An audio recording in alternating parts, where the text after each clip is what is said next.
with you guys. I must say it's been wonderful working with you in the ICUs, and you know, we also have to reflect that it's always difficult, but it's always much easier if we do it as a team. So as I told David, the lecture I'm going to give is actually something we do with the undergraduates, and there are a few sort of evidence-based things that we do know do work for when we are breaking bad news, or for actually all communications that we do. And I'm going to start off with the first slide, which is the ripple effect. And to know that communications and how we talk to patients and what we say has got a ripple effect on the care that the patients want to receive, that the therapeutic relationship you are building with the patient and their families. And one of the golden rules is before you even talk, always ask. So as a golden rule, remember what you're saying has a ripple effect, and always ask before you tell. So communication, one of the biggest things is that you also need to know that it's a two-way experience. And one of the illusions that we do have is that actually that communication has taken place when actually we've said something. But it doesn't actually mean the patient or the family or anyone actually understands it emotionally and really takes it in what is actually happening. So one of the biggest problems with the communication is the illusion that it's taken place. Also, that we have to understand that it's a two-way process. It's not a lecture like this that we're going to give. Communication is always between people, and as much as we want to talk, it's more actually important for us to listen to what the problems are and what the family or the patient want to talk about. So, as George Bernard Shaw said, the biggest problem with communication is that there's an illusion that it's actually taken place. So why is communication skills so hard? And this is a problem, is that we can sometimes actually feel what's happening with the patient. We have sympathetic I'm going to pain. come back to my coffee. Okay. We actually sometimes feel sorry for what has happened to this patient. And we're going to talk and unpack a little bit more about the I'm sorry. Sometimes we actually feel as doctors, we failed the patient, we failed the family. We have sometimes lack of understanding on what to do next. We actually don't know. Now we've given this dreadful news to the family, and we feel sometimes that we've got to come up with a solution, which is actually not the case. We also sometimes worried that we're going to elicit the wrong reaction, and probably one of the worst reactions is anger from the patient or the family, or sometimes even worse for me is when there is no reaction, that we actually have to explore that reaction with the patient and the family. Also, when patients throw a difficult question back at you, or am I going to die, doctor? Or the family tells you, is my loved one going to die? And actually you need to come up with answers regarding that when these difficult questions are asked. Again, as I said, words have power, and we've got to be very, very careful of how we are saying and what we are saying to patients. So for oncologists, and this lecture was actually based with oncology, is that there's really good evidence to show that it's not always easy to break the bad news. There's always this balancing act we want to do is about informing patients, but also maintaining hope and not taking away hope. And it's very important that hope is not always something to say, oh, we're going to cure everything. Hope can be more about that everything is actually going to be okay with patients and their families. Also need to know that breaking bad news is not always a one event. It's an ongoing process. It can take more than one consultation to actually come to patients and families understanding what's going to happen.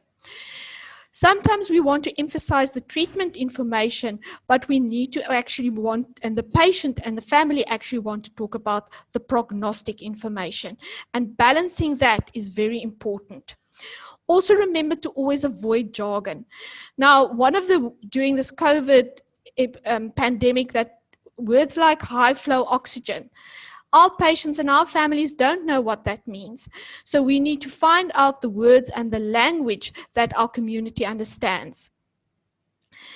And again, it is very important that we will be facing very strong emotions.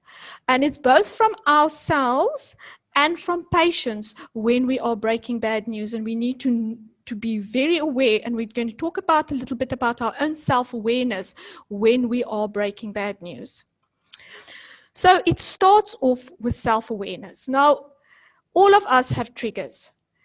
When you are going into a situation where you know you are going to break bad news or you are going to communicate with any patient or family, we need to know how we are feeling ourselves. When we are entering any communication technique, one of my good colleagues, Linda Ganka, always says, we need to enter with an attitude of positive, non-judgmental regard, so that you enter the conversation with no pre-thought judgment on how it's going to end up or how you are actually going to respond to the family. And we've all heard, oh, that family are not very involved from the nursing sisters, or that family have been phoning a lot. When you actually enter that conversation, you need to be self-aware that I need to enter the conversation without a judgmental attitude. Also, we all have triggers in ourselves. We all know there's certain things that trigger us more than other things. And be aware of that, so that when you are entering these conversations, you are already aware that if this conversation goes this way, I will be triggered in a positive way or in a negative way. And if you know that some of these conversations are going to be too hard for you to have, actually make sure you include someone from your team in that conversation. Especially when you're also aware that there are going to be conflicting opinions in this conversation. Make sure you are entering this conversation not on your own. And even telephonically with voice call, you can have more than one person in a conversation. So the class protocol is a protocol that has been developed to talk about general communication skills, general things that we can do when we have any conversation. And what we need to look at is context, our listening skills. The most difficult thing is the acknowledgement of emotions, a strategy for clinical management, and a summary. Okay, so when we, even if it's not about breaking bad news, but any conversation we are going to have with patients and families, the class protocol is a simple way of strategizing your consultation or your discussion with patients. So context, spatial arrangement, we don't want to sit behind a desk. We want to use nice, relaxed body language and open body language. We want to use eye contact. If you do have a patient or family with you, I know I'm a very touchy person, and now not in COVID, but I easily touch a patient or a family. But if you are comfortable with touching patients and families, if you are not, then don't. And as soon as you feel that patients and families are not good at that, move away. Minimize interruptions, and our biggest interruption is our phones. And make sure you introduce yourself properly. Now, it's very easy to say, hi, I'm David Fredericks. I have no idea who David Fredericks is. So when you do introduce yourself, make sure you say your name, your title, your name, and who you are part of the clinical team. Our patients and families see a various amount of doctors, clinicians, nurses, but they need to know where you fit into the plan and how you are going to communicate with them. Now, on a telephone, these things are just as important. You need to actually, when you make a phone call to a family, ask them, are they comfortable? Are they in a safe space or in a private space where they can have this conversation? Is this an appropriate time to have a complex conversation with them? So just as important as in clinical consultation, these things are also important when you are actually having a telephonic conversation. So first one, looking at context. Secondly is listening skills. Now, listening skills are very difficult. We as doctors, we easily want to be interrupting, and it's actually more important to listen to fears, to concerns, to expectations than it is to actually give information to patients and families. How do we practice listening skills? Firstly, by using open-ended questions. Tell me a little bit about your pain. Tell me about what you know about your mother. Not you coming in, I want to tell you about your mother. So always opening a conversation with open-ended conversation. Oh, questions. Silence. Now, silence is sometimes people feel uncomfortable with silence. And one of my old lecturers told me, when you are starting any consultation, go and sit on your hands. Ask an open-ended question, and for the first 20 to 30 seconds, don't interrupt that person. Let them do the talking before you even start talking. Show signs of evident hearing. Say, yes, I'm hearing. Shake your head. Lean in a little bit so that you are showing that you are interested in what this person is actually saying. Clarification. If you don't really understand what that person is saying, ask the person to say, am I hearing correctly? Is this what you are worried about? So that you are demonstrating signs of active listening. Acknowledgement of emotions. When a big emotion is demonstrated in a conversation or telephonically, acknowledge it. Or if you can't recognize what is being said, explore the emotion. You will not be able to move forward when you are dealing with complex conversations if you are not acknowledging the emotions you are seeing. This is a very difficult skill, and you have to have sort of in your vocabulary of when you are actually talking to patients and families a few words. Things like, it looks to me as if you are very saddened by the news. You seem very worried. But be very careful if when patients are saying, oh, doctor, this is very worrying, or this is very overwhelming, saying words like, I understand, because you actually don't understand what's happening to this person. Also, try to identify the root and the cause of that emotion. I see you are very angry when I tell you this information. Can you explain to me the exact reason why you are angry? Okay? And it must be, this is a way of showing empathy by identifying the emotion, by linking it to the root, and then showing that you are demonstrating understanding of where the two are coming from. Responding to emotions is a way of demonstrating empathy in a conversation. Okay, so as I said, you need to have sort of a varied or a card of emotions. Patients can feel scared, they can feel happy about it, they can feel angry. All of these things, have that vocabulary in yourself so that you can respond. One of mine things, words that I usually use is, this is quite a lot of information that I've told you. It must be overwhelming to hear of this. It's very saddening to say all this. I can see you are very sad about hearing this. When you see anger, don't try and brush it off. I can see you are angry. Tell me about more why you are so angry, so that you can move forward and actually hear the reasons and the agenda of that emotion. Okay. The next step is to define, when you are having a conversation, you're understanding the problem, you understand where the problem comes from, is to then define an ideal strategy, but also to hear what the patient's expectations of the treatment are and what they would want to have. Matching a strategy, the one with what they are expecting, is a skill to move forward and then to link it with the emotional response. This is how you do a management strategy. You define it, you hear expectations, you try and link the two with emotions to move forward. So, okay. When a conversation is finished, you always have to provide a summary.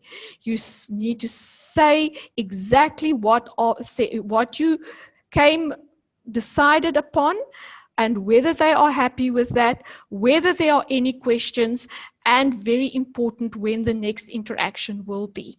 This morning I've had a conversation, and exactly after the meeting I went and reiterated the main points we spoke about, asked again if there were questions, and then made sure that we've got a next appointment at 3:30 to discuss these things. So these are just general indicators about when you are having a general conversation with a family member or a patient regarding a management strategy or a way forward. But when it comes to breaking bad news, there are a few other things that we need to consider. And I'm going to go through a protocol that was written, what is called the Spikes protocol. And again, you will see that the class protocol and the Spikes protocol are very much the same, but they have a few similarities that we need to think about, differences, especially when we're breaking bad news. Firstly, again, it starts with setting, and I'm not going to go through setting again with you. The time is very important, especially in the wards. When we are going to break bad news, I mean, it's not so much for ICU. It is afterwards, when you're going to draw the curtains, you're going to sit next to the patient, you are actually going to break the bad news. It's not something that is done on a ward round. It is something that is done privately with the patient, and if need be, their family as well. Okay. When you start the conversation, or when you start conversations telephonically, etc., it starts off with finding out their perception. Don't you go in and start telling them. Find out, because you need to know where you are going to hang your fruits on. What are you going to say to that family, and in what way to start going forward? So, what have you made of your illness so far? What have you made of your mother coming to ICU? What have you been worried about? These open-ended questions. And then, as I said, take your hands, go and sit on them, and don't interrupt that person.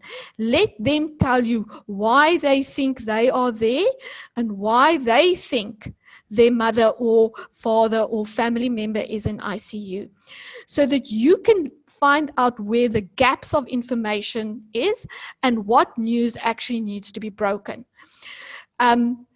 Sometimes patients have been told a lot, and especially from a palliative care point, patients have been told lots of other things. Things like, mommy is going to ICU so that, because ICU is the best care she's going to get, and she's going to be out of there in a few days. So I already know at what level I need to pitch my breaking bad news and what actually needs to be told to that patient. So first off, perceptions. This is so important, and time again we see that this is where the mistake is made, when people are not exploring perceptions in a consultation. So one of the things also when we are going to break bad news, and I've put this here and I'm going to talk about it again, is people, the saying, you can't see the woods for the trees. People will talk about this test and this x-ray needs to be spoken about, but you need to go, before you go into that meeting, you need to think to yourself, and you're going to break bad news, what is actually the woods? What is the big thing we need to talk about? It's not that mommy does not qualify for another CT scan. It's actually that she is busy dying, or actually that her condition is deteriorating so that she needs to go to the ward. So be careful about talking about the trees when actually you need to speak about the wood. And especially doctors or junior doctors who are scared of talking about really the hard things, that mommy is dying or that she's not for ICU. It's very easy to talk about this blood test or this x-ray that she's not qualifying for, but that the big things are not spoken about. Okay. Also, before you break bad news, ask if the person, are they the kind of people that want to know everything? Are they the kind of people that don't want to know everything? Are they the people who want the fine detail? Is there anyone else that needs to be present? It's a build-off so that people know that actually complex conversations are coming. So invite the person before you actually break the bad news, okay? Again, I'm coming to this word of when you are going to give the emotion, the bad news, and I know this is controversial, but I like the technique of is giving a warning shot. So I'm going to say to the patient, we've got something serious to talk about today. Is there anyone you want to have present with you, or when you are on the phone? This is a complex conversation. Would you like to talk about it now? Is there anyone present that you want to talk about? Okay. Then to find out, then giving them the warning shot. I am sorry to say that things are not going as we were hoping for. I'm sorry to say we were hoping that mommy was going to do going better in ICU, but things are not going as we hoped they would be. And again, we are going to use simple language, not jargon, not words like she's not doing well on high flow oxygen. It doesn't mean anything for families. They don't understand what high flow oxygen is. Give small chunks of information. And here we're going to use ask-tell information. You're giving this big news. You are looking at how the person is responding, using silence in that response that the patient or the family is having, and then breaking down and acknowledging the emotion and finding out whether we can go a step further, a step further, a step further. As you are breaking the bad news, check understanding. Okay, because we know when we are actually giving this amount of bad news, patients are just hearing the little bit of it. They can't take all the other things in. We had such an interesting case where the doctor broke the bad news, said mommy's got cancer and it's metastatic stage 4 cancer. And we are going to do the CT scan, etc., for the family, the patient. And when we re-looked at the understanding of the family was, mommy's doing okay because they're still doing a CT scan for them. Also, sometimes it's important to actually say with that difficult conversation, the elephant in the room, when they are falling back to you and sort of saying, is mommy dying? Actually, don't skip over it. Stick with that emotion, stick with those difficult conversations and unpack it. Okay.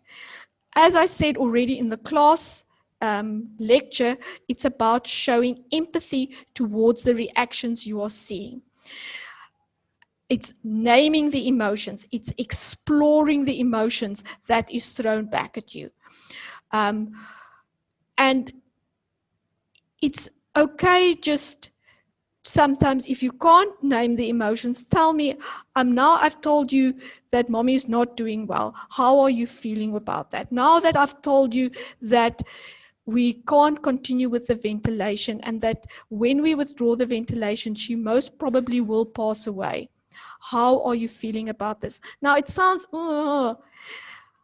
obviously they're going to be sad, but we actually want the patient to say, doctor, I'm angry with you, or doctor, I'm so frustrated with you people because you never told me this, so that you can move on from that emotion on how you're going to communicate with the family further.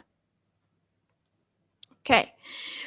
Again, as I said, the spikes and the class protocol are very much intertwined. When we're coming to the way forward in the conversation, we are going to use a technique called ask and tell and acknowledge the emotion. We're going to ask them, do you want more information? Can I explain to you how we are going to take mommy out of the ICU? Can I explain to you what the next steps are? So I'm asking before I'm telling them. And now that I've told you that we are going to extubate her, I can see you are very concerned, or I can see you are very worried. What are you worried about when we take the tube out? And you might have the assumption that they are worried that she's just going to die or things. They might be worried about things like she's going to be in pain. Or they might be worried about things like, will I be able to speak to her? All of those things are things that we can easily then clarify with the families. So when you are going ahead, after you've broken the bad news, you are going to use the technique of ask, tell, acknowledge emotions. Ask, tell, acknowledge the emotions. When you are thinking the conversation is finished, we're going to use the summary technique. We're going to say, this has been a very hard conversation, but I just want to reiterate that what we have spoken about. Now, when you get the sense that the patient or the family actually did not take anything in, or wasn't actually understanding what you were saying, let them give the summary back to you. You're not giving them the summary, but you are asking them to give the summary back to you. Can you just remind me again, or tell me again, what are the main things you are taking from this conversation we've had? Again, when you've done this, you are going to make a follow-up. You're going to ask if there's any questions and answers. Especially, this is a very fundamental place where you are going to identify team members. You don't have to do all of this yourselves. And one of the fundamental aspects of palliative care, or when you are working, not of palliative care, or when you are working with any palliative care patients, don't try and do all of this on your own. Get the social workers involved. Get a speech therapist involved. Get a spiritual counselor involved. You do not have to do everything. And families really appreciate, or patients really appreciate it, when you are getting the wider team involved.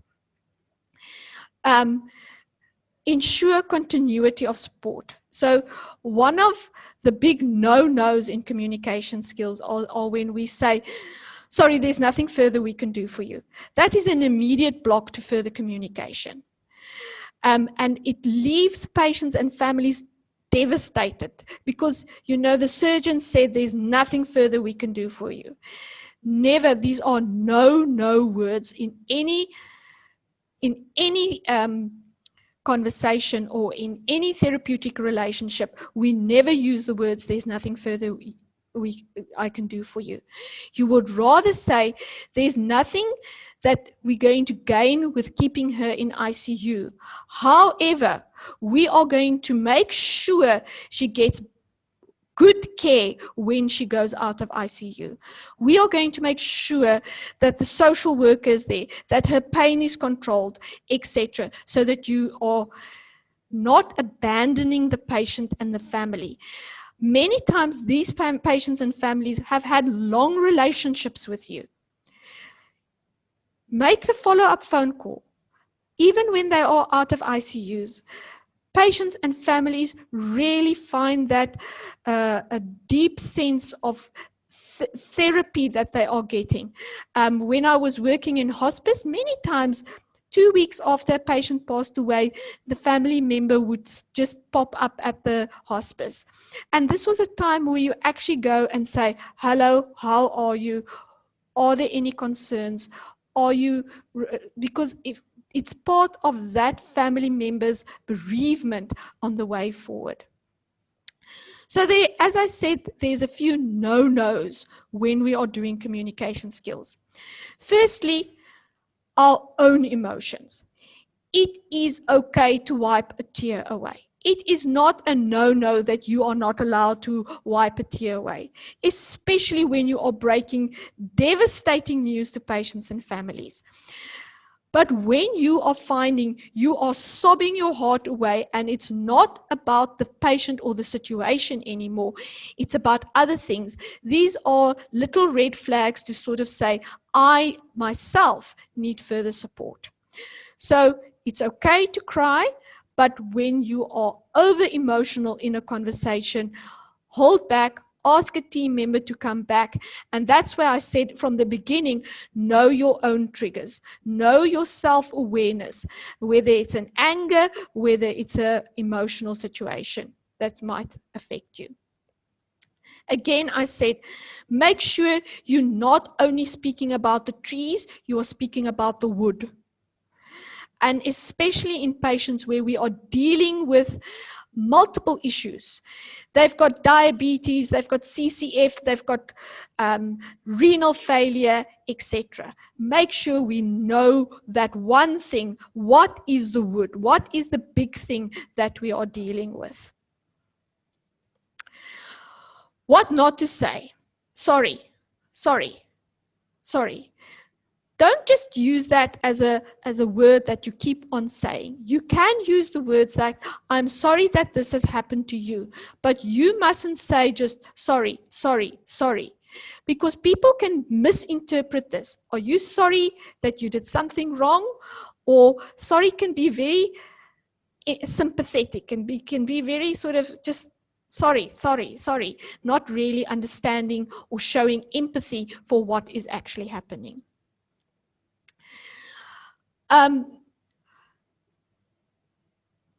Be very careful to say, being this, all is fine, oh, this is so bad, but fortunately this and this is okay. So with other words, you will say to a patient, well, you know, he's got metastatic cancer, but fortunately his renal function is fine. So be very careful of using that technique in your conversation, because the family will then latch on to the renal function is okay and not actually address that this patient has got metastatic cancer. Also, don't give false hope. You are not achieving anything. Remember, it's nice to give good news, but it's important as a physician, as a clinician, to be able to contain patients and to hold patients when you are actually breaking bad news. So don't give false hope, because you are not doing anything for that patient. You are not doing anything for that family members if you keep on just sort of, oh, but everything's fine. Don't worry. When a patient is in ICU, when my family member is in ICU, when you are referring to palliative care, there's issues to be worried about. Okay, so we are not going to say, ah, don't worry, it's nothing. Okay. So always remember to build rapport, address expectations and explaining goals. And this is a little bit further skills that we can think about, and what we can think about as research and what has been done. Keeping patients and families informed on daily care. And please, I've really, one of my big things in critical care is people don't document conversations that have been held with patients and families. It's very important that everybody in the team knows who's spoken to the family and what has actually been said to the family about the care that's being received. It's a sense of being heard, and it's a sense of being part of the therapeutic team for that patient and family. Okay. Now, what do we do when conflict? And conflict management is a completely bigger issue. And I'm actually going to just touch on it very quickly. When you hear there is conflict in a conversation, take a step back. And especially when we are dealing with a bad situation, many times the physician, the doctor, is the dog that needs to be kicked. It is part of grief that there is going to be anger and there is going to be this emotion, and they will find the Achilles heel in you and they will kick it. And you need to be sort of prepared and not defensive. When you find yourself in this conflict situation, firstly identify your own emotions and rather name them back to this person than try to display them by putting the phone down or throwing your eyes out or saying, "What do you think I've been doing here?" Those kind of emotions, firstly identify it in yourself by saying, stepping back and saying, "Sure, this is really being hard for me when you are saying we have not done anything for your mother." And I define what is actually the conflict. Tell me more about why you are so angry at me. Okay? And if you're finding that you cannot address this, this is the time that you're going to ask a senior healthcare provider to come in, or if they are not available, make sure you've got a nurse with you or a social worker with you when you are actually addressing this conflict situation. And it's okay to disagree with someone. And sometimes we cannot resolve it. But sometimes it's important to step away, name the emotion, and come back to that person on a later stage with a senior, with a team member, and then to go forward with it. Don't be very careful of displaying your own emotions when you are in this conflict situation. Okay. Throughout this time, we've all, and during COVID, we've all broken a lot of bad news. We've all done a lot of working with vulnerable patients, working with vulnerable families. And for myself and for everybody, and I'm sure Jackie and Louise can confess it, it does affect us. Remember, spending time in a communication or spending time breaking bad news is a therapeutic intervention. It is just as important as putting up a CVP line. So know that these things impact on us, and it's okay to say it impacts on me. It's quite hard to spend a 30-minute conversation with a patient and family talking about the next steps forward. It's not easy. And be kind to yourself and be kind to your colleagues and talk to them about why it has been so difficult to actually have this conversation. And I think that is the end of my show. Are there any questions?